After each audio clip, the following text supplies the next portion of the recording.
ને મિત્રો staff selection 2014 માં રીઝનિંગ નો આ એક્ઝામ આવું વારંવાર કોઈને કોઈ જગ્યાએ પૂછાય છે, ખાસ કરીને સ્ટાફ સિલેક્શનમાં પણ પૂછાય છે, અન્ય જગ્યાએ જીપીએસસીમાં પણ ક્યારેક પૂછાય છે.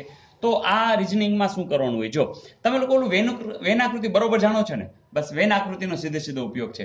જેમ કે જોજો, બે તમને કથન આપ્યા હશે અને પછી નિષ્કર્ષ એને આપી દીધું હશે, પણ આ નિષ્કર્ષ સાચું છે, આ સાચું છે, બે સાચા છે, પેલું જ માત્ર એવું તમારે ચેકિંગ કરીને એનો જવાબ લખવાનો હોય.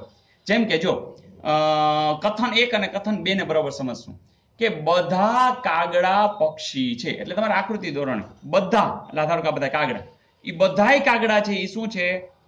પક્ષી છે. એટલે આ શું બની ગયું? પક્ષી છે, બરાબર. અહીંયા બધા પક્ષી છે અને આ શું છે? કાગડા છે, બરાબર. સમજાય છે વાત? પછી બીજું, બધા મોર કાગડા છે, એનો અર્થ કે હજી એક મોર જેટલા છે ને અંદર હશે, એ બધાય મોર છે, એ બધા કાગડા છે. હા, જો આ આકૃતિ એમ કે બધા મોર છે એ કાગડા છે, એ જ રીતે બધા કાગડા છે પક્ષી, એટલે અંદર ને અંદર આવી ગયું છે. તો આટલો જે બેઝ છે એનો ઉપયોગ છે.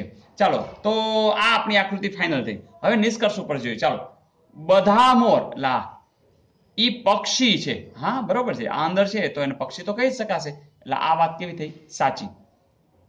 બધા પક્ષી મોર છે, ના, આ બધા પક્ષી છે એ મોર નથી, ઇવન આ પણ મોર નથી. એનો અર્થ આ કેવું છે? ખોટું. બસ, તો માત્ર એક સાચું એવું છે. હા છે, લ્યો, આટલું સિમ્પલ હોય છે મિત્રો.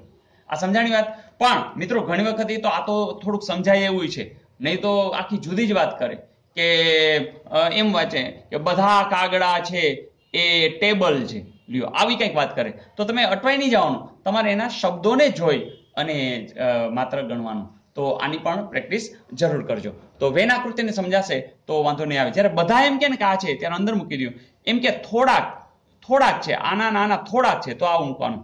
આ છે એ આ નથી, તો તમારે છૂટું લખવાનું. બસ, જો આટલું સિમ્પલ છે. બધા એમાં સમાવેશ થઈ જતો હોય તો આ, થોડાક એમાંથી હોય તો આ, અને એમાંથી એક પણ સમાવેશ ન થતો જુદા જ હોય તો શું આવશે? આ. તો વેન આકૃતિ તમે બરોબર જાણો પણ છો. ઓકે.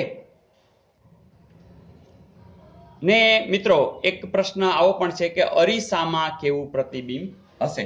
મિત્રો તમે જાણો છો કે જ્યારે અહીંયા અરીસો હોય તો તમને ખ્યાલ છે કે આ ક્રોસમાં છે, એટલે સ્વાભાવિક છે કે આ જ રીતે ક્રોસની અંદર આમ આવશે. ઘણી વખત આ લોકો શું કરે ખબર છે કે તમને ખ્યાલ છે કે જો આ લંબચોરસ છે એટલે આમ જ હોય, એટલે તમને ABCD આપ્યા હોય ને એમાં આ કાંઈક સીધું કરી નાખે, અથવા અહીંયા આમ કરીને આમ સીધું કરી નાખે. એટલે તમારે બાકી બધું સેમ હોય પણ આટલી ઝીણી વસ્તુ પર તમારે જોવાની છે. બીજી વાત કે જો અહીંથી આમ આવ્યું છે તો તમને ખબર હોય છે કે અહીંથી તમારે આમ જવાનું છે, બરાબર. કારણ કે જે વસ્તુ, સોરી, જો આ અહીંથી આ મેં અહીંથી લીધું તો તરત કહેશો કે ના સર એ નહીં આવે, તો અહીંથી આમ આવશે, બરાબર. જો ઝીણી વસ્તુ જોવાની, કે ખૂણો છે ત્યાંથી નહીં, જો આમ ચેક કરવાનું. તો બીજું અહીંયા છે ને અપ, ત્યાંથી આપણે આમ લેવાનું છે. પછી વચ્ચે રાઉન્ડ છે. ચાલો, હવે આ કાળું કે બાજુ કરશું? અહીંયા કરશું? ના, આ અરીસાની ઓલી સાઈડમાં છે, તરત વિચારવાનું આ અરીસાની ઓલી સાઈડમાં. તો મિત્રો આ વસ્તુ ખાસ હોય છે.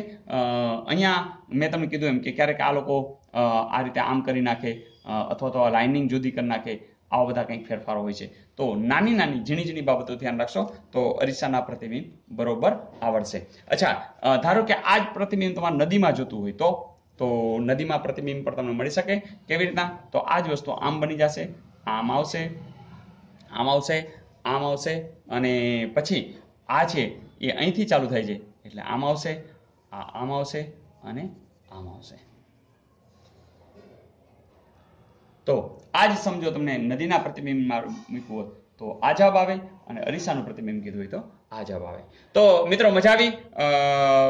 વધુ ને વધુ પ્રેક્ટિસ માટેના સમ ગણજો, અને ખાસ કરીને પ્લેલિસ્ટની અંદર લગભગ 200-250 જેટલા આ જો વિડીયો મુકાઈ ગયા છે. માત્ર જોયા કરો આનંદથી, અને તમારા ટાઈમે તમે જ્યારે ફ્રી થાઓ ત્યારે જોયા કરો તો મને લાગે છે ઘણી બધી પ્રેક્ટિસ થઈ જશે. તમારી પાસે પુસ્તકો છે એ પણ વાંચો, પ્લસ વધારાના આ વિડીયોઝ જુઓ, તો સ્યોરિટી સાથે આ વખતેની પરીક્ષા તમારી ખુદની હશે. તમે જ પેપર કાઢ્યું હશે, એટલું સહેલું હશે અને ચોક્કસ તમને આવડી જશે. Okay, all the best.